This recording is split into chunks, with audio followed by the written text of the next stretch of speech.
Bonjour à tous. Aujourd'hui, j'ai envie de faire un petit partage sur une phrase que j'ai pu lire d'une personne qui disait ça d'une autre personne. Hein. Voilà, je vais appeler X qui disait ça à Y. X a lu quelque chose que Y avait écrit. Et X, au final, a été plutôt, de mon point de vue, a été plutôt choqué parce que à la fin de son message, X a dit va te faire soigner. Alors cette phrase, moi du coup, m'a fait plutôt sourire. Pourquoi?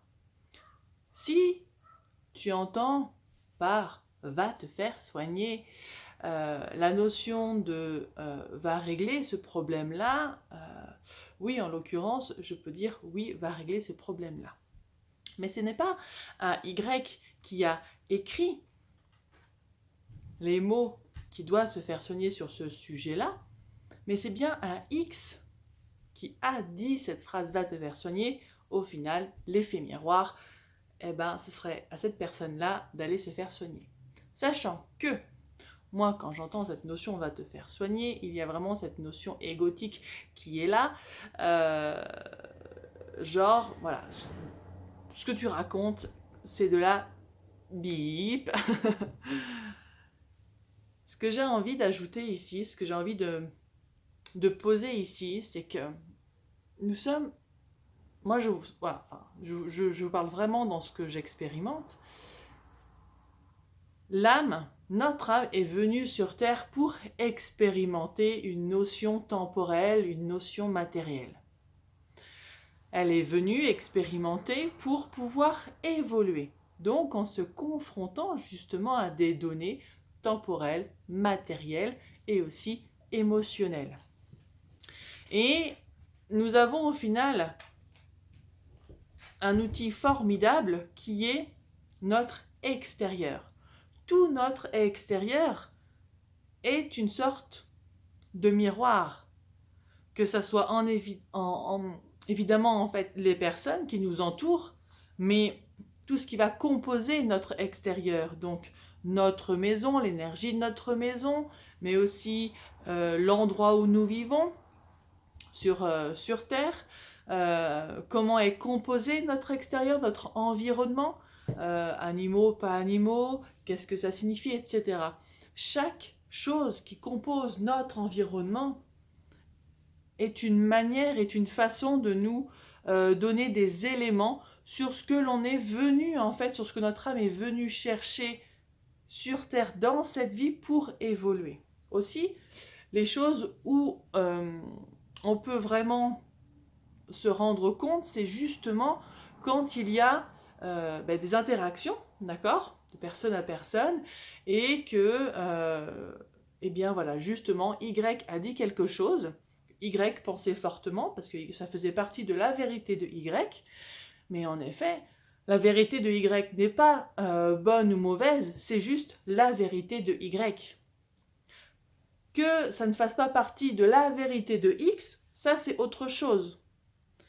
Mais dans cette notion en fait d'aller voir un peu toutes nos polarités, d'aller voir toutes nos parts, si X a réagi fortement à ce que Y avait dit, là, moi, dans ces cas-là, quand j'accompagne les personnes, ou même quand je le fais pour moi, je vois en fait les choses qui viennent m'impacter.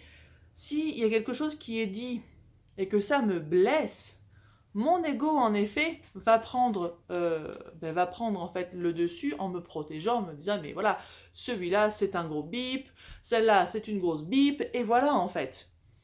Ça c'est mon ego qui parle parce que il va se protéger. Et justement, là mon ego pourrait dire mais va te faire soigner. Alors que si on prend un temps, on se pose, on se reconnecte à nous, à notre cœur, notre âme, notre corps, on peut s'apercevoir que, oui, en effet, je n'ai pas apprécié ce terme-là.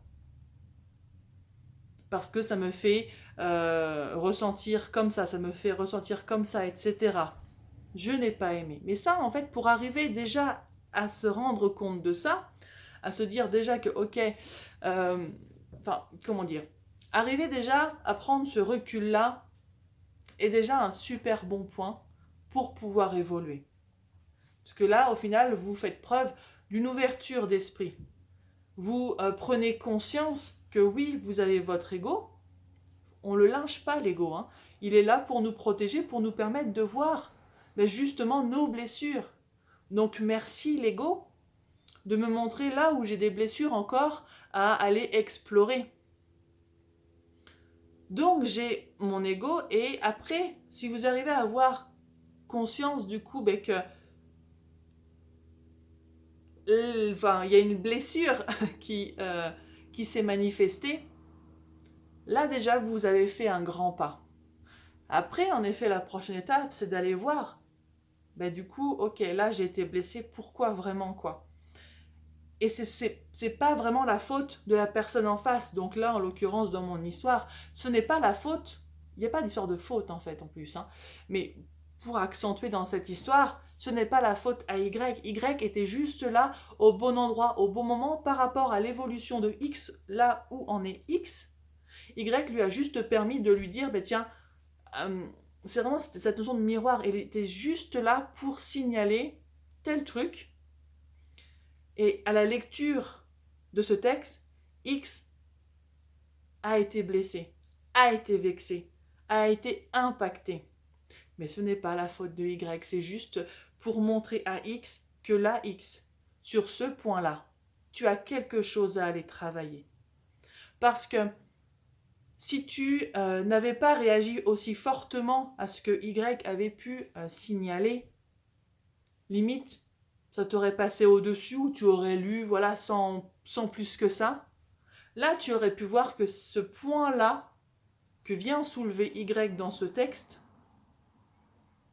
tu es complètement guéri. Du coup, ton ego n'a pas besoin en fait d'être là en mode protection. C'est une part en toi que tu as guéri, que tu as exploré et c'est génial. Donc là, au final, moi je remercie l'ego. Quand ce genre de choses en fait m'arrive, je remercie mon ego et je remercie aussi la personne en face de moi qui me permet de faire ce big zoom là-dessus pour que j'aille voir en moi, donc je dézoome et j'aille voir en moi, qu'est-ce qui vient me chagriner là-dedans et comment, évidemment, je peux arriver à dépasser tout ça. Parce qu'on a plein de parts en nous qui sont cachées, qu'on peut appeler l'ombre. Hein, l'ombre et la lumière, nos parts lumineuses. C'est vrai que c'est toujours plus sympa de dire, voilà, tiens, je suis une fille généreuse, une fille sympa. C'est quand même, c'est peut-être moins évident, en fait, de dire, tiens, je suis je suis une sadique, je suis une feignante, je suis une bipe, forcément. Mais la vie, notre âme, elle est en fait sur Terre pour aller en fait vraiment oser, pour permettre d'oser regarder en face. C'est pas affronter, c'est regarder en face les parts de nous qu'on n'a pas envie d'aller voir, ces parts blessées qu'on n'a pas envie d'aller voir, pour les accepter et pour les transmuter. Voilà ce que j'avais envie de partager par rapport à cette notion de « va te faire soigner », c'est non, en fait, on est sur Terre pour évoluer. Donc, au final, chacun est là pour évoluer, pour aller travailler quelque chose, pour aller travailler plein de parts. Sinon, on ne serait pas incarné, tout simplement.